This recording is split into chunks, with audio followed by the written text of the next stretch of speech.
আমাদের ভলেন্টিয়ারকে এবার বান্ধা হয়েছে, দেখা যাক যে এতদিন ধরে সবাইকে বাঁধছে এবার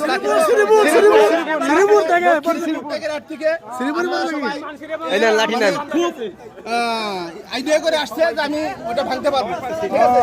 সে দেখা যাক জায়গাটার লোক সে কি করতে পারে। হ্যাঁ ঠিক আছে, দেখা যাচ্ছে।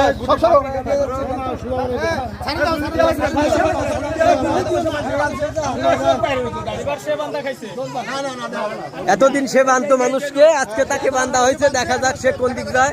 এই তো মনে হচ্ছে বট গাছের দিক চলে যাচ্ছে, চিন্তা ভাবনা।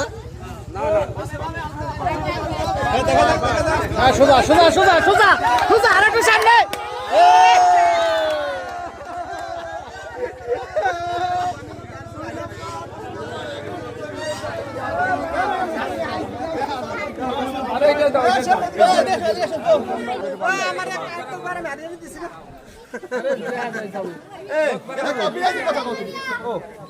ভাই এই লাঠি খেলা সবাই চোখ বাঁধছে, লাঠি আপনার বাইরে দেওয়া আপনার কেমন লাগছে ভাই? আমার কাছে খুব ভালো লাগছে। আমি অনেক চেষ্টা করছিলাম, অল্পের জন্য ব্যর্থ হয়েছি, তাতে আমার কোনো সমস্যা নেই। পুনরায় খেলা দিয়ে আমি আমার চেষ্টা করছি।